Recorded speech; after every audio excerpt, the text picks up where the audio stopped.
A very warm welcome to the students of class 7 once again.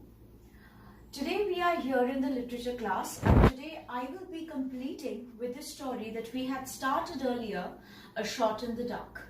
And this is lesson 4. Today we are going to complete with the story, draw a conclusion to the problems that we were learning about, and we're going to discuss the main points, the characters and the title of the story, besides the conclusion as well. Okay, so let us start with the story. But before we start off, let me recapitulate something about what we have learned till now. Today, till now, we learned that the protagonist is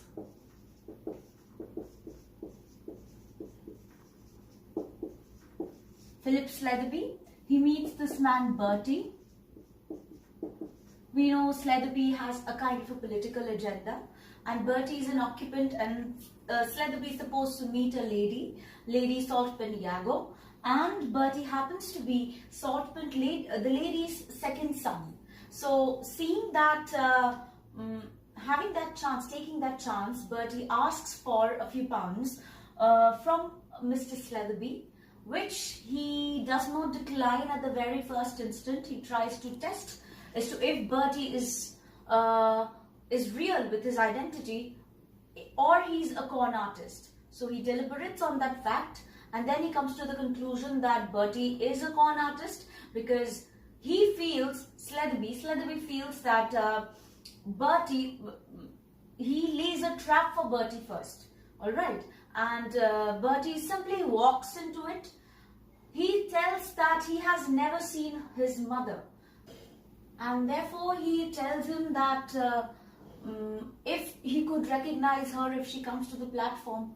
Then Bertie says that she might have the same hair color. But then Sletherby reveals the truth that he had met her, and she's a pronounced blonde. Therefore he thinks that he has taken Bertie by surprise, and he has drawn out information without letting Bertie know about it. He had already been suspicious of Bertie because of the two crests, alright, that had already been mentioned. One is the Saltpin crest that we know according to Bertie, and another is the Iago crest. Now, he knows about one crest. He has seen the kind of crest Lady Honoria uses. Alright, but Bertie says Bertie says that is quite different. So he could not find a match to the story, and therefore he labels Bertie as a con artist who wanted to just fool him and exploit some money out of him. Okay, so now what do we come to know? That there is something else that we have come to know about Philip Sletherby, about his character. Alright, we all know that he wants to take over the county of Chalkshire. So he's a politician, but he is not just the politician who thinks about the welfare of his people. He is a pretty crooked politician, alright, who can bribe his way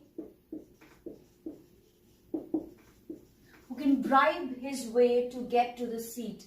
And he has already bribed one person, and that is Claude People.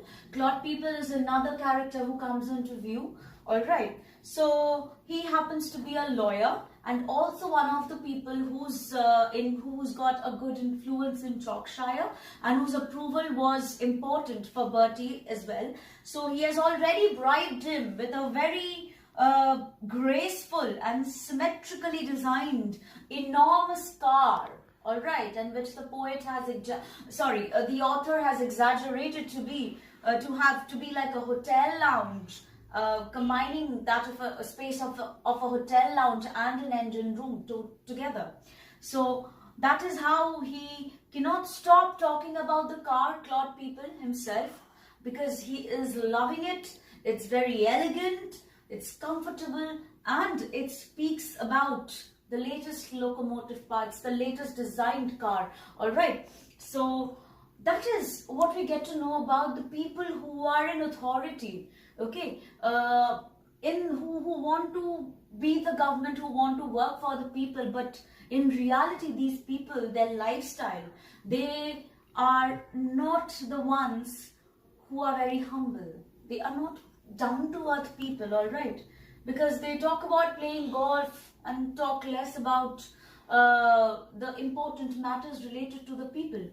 So their lifestyle is less that of politicians and very much that of the elite people who spent their times in leisurely activities. That was very similar to that of people in the Edwardian era, and that is the time when that is the time that Saki intended to express. All right. Now today we are going to read about what happened in the end. Okay, so I'm going to just start reading, and I would suggest you to have the text with you so that you can follow as well. Now, let's read. Different sort of vehicle. We'll start with this. Different sort of vehicle to the horse-drawn carriage in which our grandfathers used to travel, eh? So there was a time when they used to travel by horse-driven carriages, and now this is the car that they are going to use. So that's what Claude People exclaims, or he says that it's a sort of vehicle, right? A different one. Exclaimed the lawyer appreciatively, just to note the kind of attitude with which he is speaking about the car, and which he has not bought by his own money, which has been gifted, bribed, okay, to him. And for Sletherby's benefit, he began running over the chief points of perfection in the fitting and mechanism of the car. Alright, so he's just all words, all mouth about his car, and what we can understand, it is pretty elated with the gift. And definitely a person like that, a calculated person like that, who is in love with material goods, will definitely approve the person who has bribed him with such a gift. Alright, so that is his character, what we can understand. Now, Sletherby heard not a single word, noted not one of the details that were being expounded to him. Now they are already near the mansion, near Brilmanor, and they are about to enter. But whatever Claude People, we already understood that Claude People, the man, alright,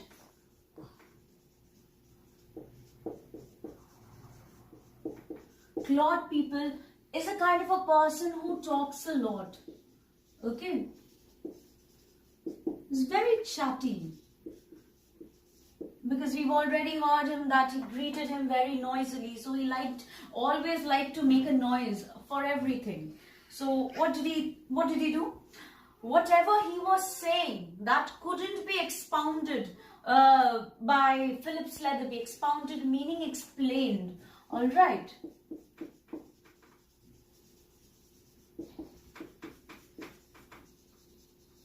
Whatever was being explained to Sletherby, it was impossible for him to understand. It was impossible for him to take a note of. Why? Because his eyes were fixed on the door panel. I already told you that they had already reached Brilmanor, and he just had a look at the door panel. And what was there? On which were displayed two crests. A running greyhound and a demi-lion holding in its paw a crosslet. His world had come crashing down. He was dumbfounded because what was he seeing in front of his eyes? The two crests, the ones that was being talked about by Bertie. Bertie mentioned two crests. The Iago crest and the Saltpin crest. The Iago greyhound, running greyhound crest, and the Saltpin crest, which was the demi-lion.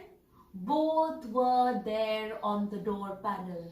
And suddenly everything was becoming very clear. Everything had a clarity in Philip Sletherby's mind at that time.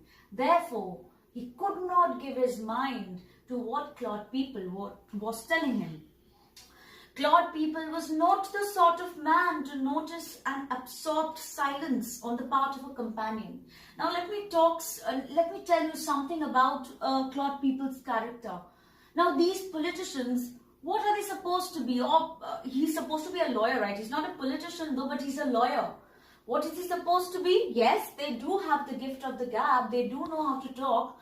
But they also should be good listeners. When you are with a companion, should always be a good listener. Because that is what they are supposed to do. Solve others' problems. When they listen, they can do that. Claude People over here, he has a companion and he's not paying attention to him. He's just talking about himself. He had been silent himself for nearly an hour in the train and his tongue was making up for the lost time. So we assume that he's a very chatty person. So already he's been he had travelled by the train all alone. Definitely he couldn't have met up with Sletherby. So what did he do? What we can understand? So the time that he could not use his tongue, he was making use of it now. So it was like just a treasure chest has been opened and everything was just coming to him very spontaneously. So what was he talking about? Political gossip, personal anecdote. Anecdote means a short story, personal experience. General observation flowed from him in an uninterrupted stream as the car sped along the country roads. So as the car was just speeding on, moving on towards Bril Manor, and the stream of his banter, that's what we call the chat, the stream of his banter was just flowing very smoothly. You all know that he loved to talk. Just as the car turned in at the Bril entrance gates, Claude People captured Sletherby's attention by switching his remarks to the personality of the hostess. Now, it is said that he observed, but that he was observing people, general observation, but he could not observe his companion. What was in his face, all right. He again started talking about the hostess. Brilliant woman, level-headed. Now here, what do we understand? We are going to read about the character of Honoria Saltpin Yago. Okay, so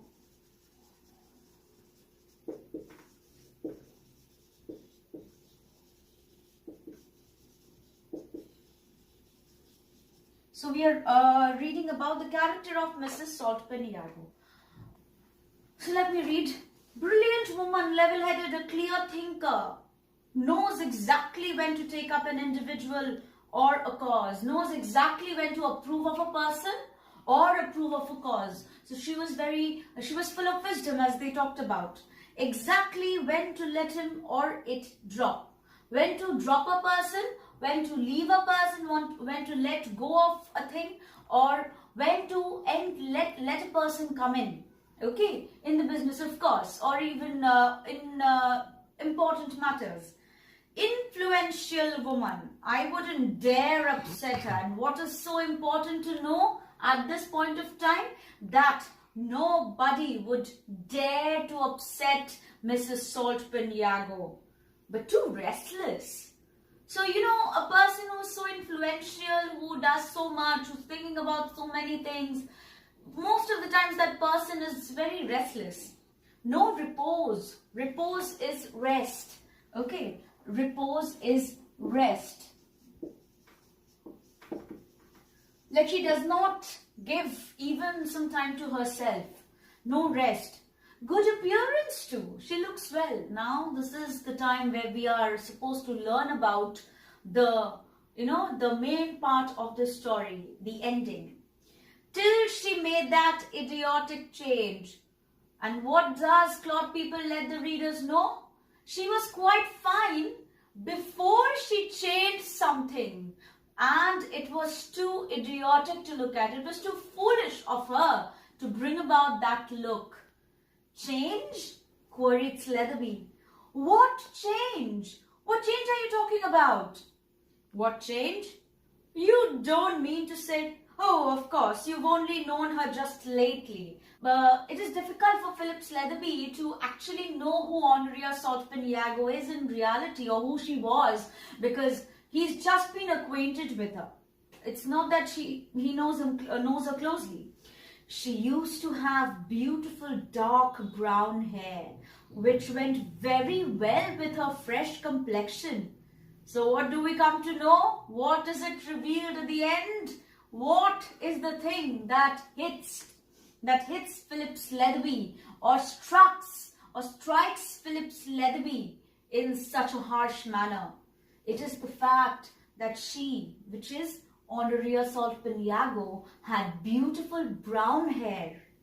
And then one day, about 5 weeks ago, okay, it's not 6 months even. So obviously, if Bertie would have left before 6 months, he still knew that his mother has had brown hair. Alright. Even Bertie doesn't know about the change. She electrified everybody. Electrified meaning shocked. Okay.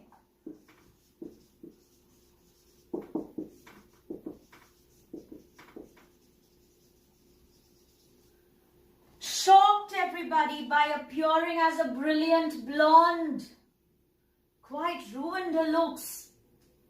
So what do we come to know? That Honoria Saltpin Yago is not actually a blonde. She's not a pronounced blonde. It's just the color that has been changed.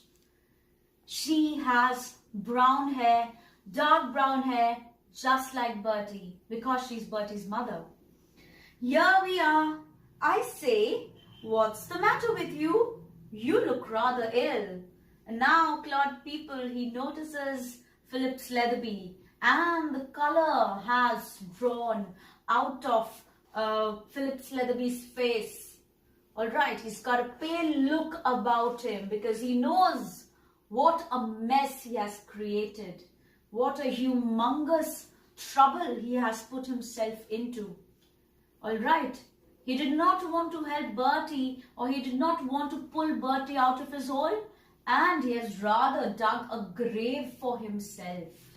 Alright, where his aspirations, his dreams. Alright, so what we are going to write over here is pale look.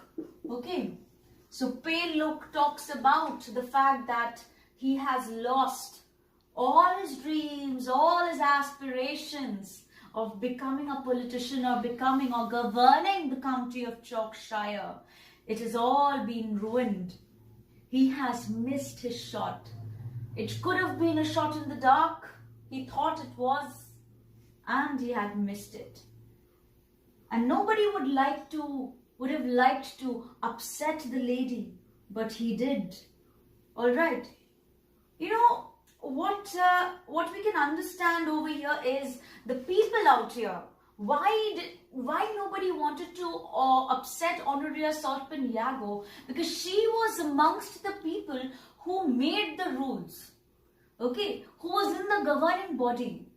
And obviously, she would get upset if people did not go by her rules. Alright. And Leatherby was the one who had done so. So definitely that would mean there would be no approval for Phillips Leatherby. Alright. So even if he did not reveal the fact that he was the man, then Bertie would be there by Monday, and he would definitely reveal the truth to his mother. The humiliation he has had to go through. Okay, that he has gone through.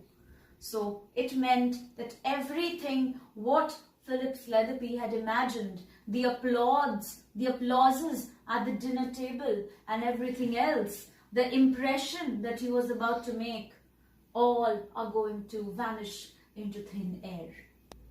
So what do we understand about that the author wants to put across through his story to his readers?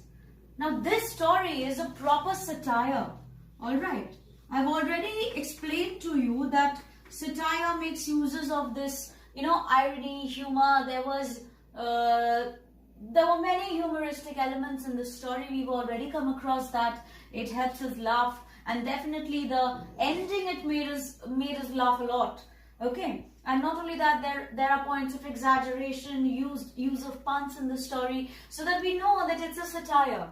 But what satire generally is, that it wants to expose the foolishness of the people, okay, of the people living in the society who think that they are the makers and the makers of the society, the builders and makers of the society, the foolishness committed by them. Alright, so here in this story, what has Saki exposed? He has exposed the British political system, all right, of those times.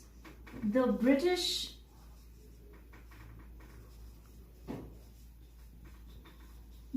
political system. So that is the satire in this story. What he wants to say that these aristocratic patrons, the aristocratic people, so obviously Sletherby is like a patron. Until and unless somebody patronizes him or approves of him, he won't be able to get a seat or not be able to be a governor, okay, or govern a proper place. So they, in reality, they are not deserving people. They are not deserving candidates. All right, because they have to represent the people. But here, this is not happening. Whatever used to happen at the king's courts, this has been continuing in the then British political system. Okay, so they were patronized by aristocrats. That means that they only looked after their benefits. They only looked after the welfare of those people and not the common public. So that is what we can say, that they were not deserving candidates. So over here, and in this connection, we definitely have to talk about the character of Philip Sletherby, okay, who represents the British political system. So here we have Sletherby, who is very unwilling to help, okay.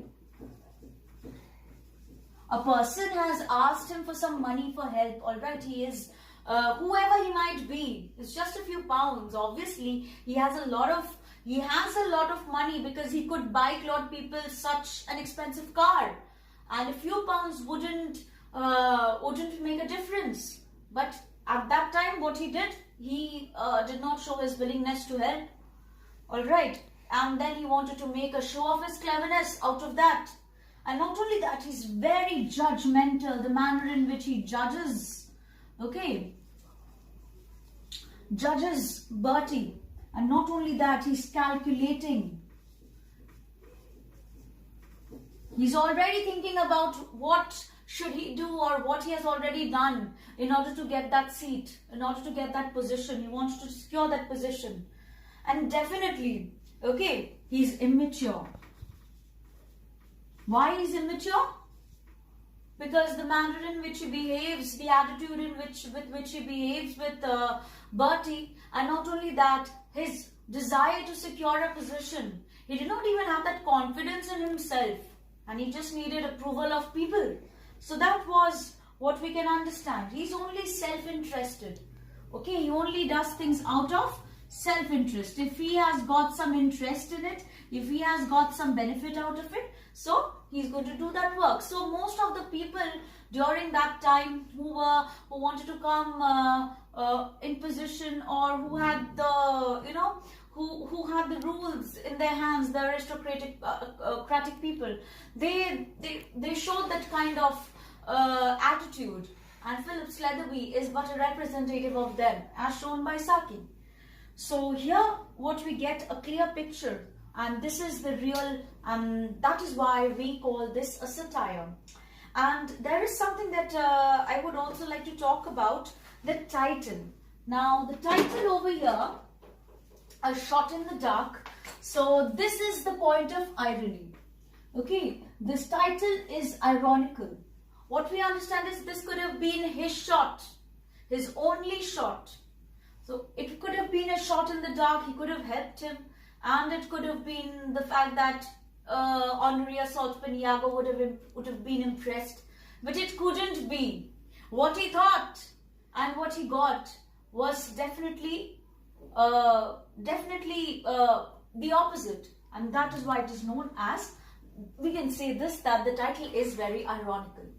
Okay, so in entirety, this is a satirical story, short story written by Hector Hugo Munro Saki, which is A Shot in the Dark. Thank you.